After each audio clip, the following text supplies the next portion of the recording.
Dewi Sant yw nawdd Sant Cymru. Rydym yn dathlu ei fywyd ar Fawrth y cyntaf, sef Dydd Gŵyl Dewi bob blwyddyn. Mae'r diwrnod yn gyfle i ddathlu ein bod ni'n Gymru ac i ddathlu Cymru fel gwlad. Mae cyfrifoldeb arnom ni i gadw traddodiad a hanes Cymru a'r iaith Gymraeg yn fyw. Gwynllan a roddwyd i'n gofal yw Cymru fy ngwlad. Yw thraddodi i'n plant ac i blant fy mhlant, yn dref tadaeth dragwyddol. Minnau yn awr galwaf ar fy nghyfeillion, cyffredin ac ysgol haig. Deuwch ataf i'r adwy, sefwch gyda mi yn y bwlch, fel y cadwer yr oesoedd a ddel y glendid a fi. Hanes Dewi. Nad oes neb yn gwbl siŵr o flwyddyn geni Dewi Sant, bu'n byw yn y 6ed ganrif, ac mae rai pobl yn honni iddo fyw nes yn 100 oed.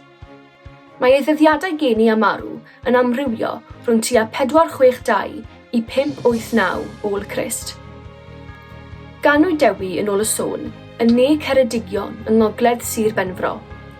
Roedd mam Dewi, Non, yn lleian ac yn ferch i bennaeth lleol, a'i dad, yn ôl yr hanes, yn fab i Ceredig, tywysog Ceredigion. Mae un chwedl hefyd yn dweud fod Non yn perthyn i'r brenin Arthur. Mae llawer o'r hyn yr ydym yn gwybod am Dewi yn dod o waith Rygyfarch ap Silien, awdur o'r 11 ganrif a ysgrifennodd Buchedd Dewi. Gan i waith Rygyfarch gael ei ysgrifennu dros 500 mlynedd wedi i Dewi farw, mae amheuaeth pa mor ddibynadwy yw'r hanes. Mae'n debyg i Dewi gael ei addysg yn Llanilltyd Fawr. Mae un stori'n dweud bod wedi gwella golwg i diwtor Sant Paulinus. Daeth yn ffigwr blaenllaw yn yr eglwys Geltaidd a sefydlodd fynachlog yn y porthladd Rufeinig, Menefia yn Sir Benfro.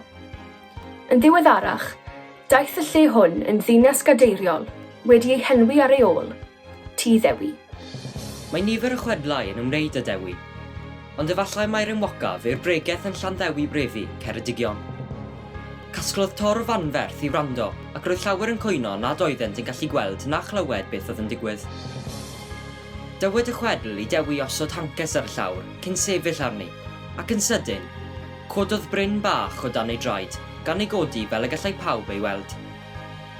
Mae rhai yn dweud hefyd fod colomen wen wedi glanio ar ei ysgwydd, yn arwydd gan Dduw o'i sancteiddrwydd. Gwnewch y pethau bychain. Rhai o eiriau olaf Dewi cyn iddo farw oedd ei rhai enwocaf. Arglwyddi, frodyr a chwiorydd, byddwch lawen, a chadwch eich ffydd a'ch cred, a gwnewch y pethau bychain a welsoch ac y glywsoch gen i fi. Gwisgen hunain yn dy gap, a gwisgi yn dy galon. Mae'r genhinen a'r genhinen bedr yn symbolau Cymreig. Heddiw mae'n gyffredin iawn i weld cennin pedr neu gennin yn cael ei gwisgo i ddathlu Dydd Gŵyl Dewi. Yn nyddiau Shakespeare, roedd y genhinen yn cael ei chydnabod fel arwyddlyn i Gymru. Yn ei ddrama King Henry V yn 1598, dywed y brenin ei fod yn gwisgo'r genhinen gyda balchder gan ei fod yn Gymro. Ond mae sôn am y genhinen fel symbol yn mynd yn ôl yn gynharach na hyn. Mae cyfeiriad yn 1537 at y dywysoges Mari Tudur, merch Harri Rwythfed, yn cael cennin gan Ewmyn y Gardd i ddathlu Dydd Gŵyl Dewi.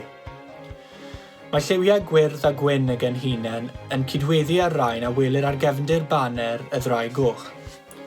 Dyma oedd lliwiau gwisg milwyr Cymraeg Edward y Cyntaf yn Fflondres yn 1297 ac yn ddiweddarach gan filwyr Edward tywysog Cymru. Ceninen bedr. Daeth y geninen bedr, neu'r daffodil, yn gysylltiedig gyda Dydd Gŵyl Dewi yn y 4eg ganrif ar 15. I'r geninen, Llyseuyn, bod yn arwyddlyn cenedlaethol ganrifoedd yn gynharach. Cred rai bod y drystwch wedi bod gyda'r enw, ac mae geninen bedr yw gwir symbol Cymru. Dydd Gŵyl Dewi. Yn ôl o hirlwm gaeaf daw y tir, fel dychwel sant drwy bererindod hir, gan ddwyn a dedyn gwyn a blodyn cain, dros ffriniau sydd fel dreigiau, lwm fel maen.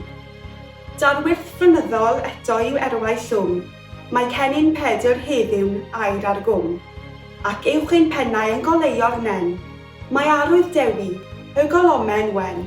Gweddiwn.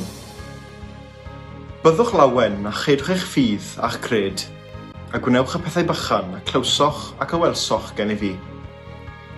Weithiau, falle ni fod yn rhy brysur yn gwneud y pethau mawr yn ein bodau, aroliadau, dilyn ein gyrfa, pryderu am arian ac ati, nes i'n bod yn anghofio gwneud y pethau bychan. Os rhai pethau bach y dylech chi fod yn ei wneud, gofalu am rhywun, cymodi ar rhywun ar ôl cweryla, dweud eich bod yn ddrwg gennych chi, bod yn gyredig, annog rhywun.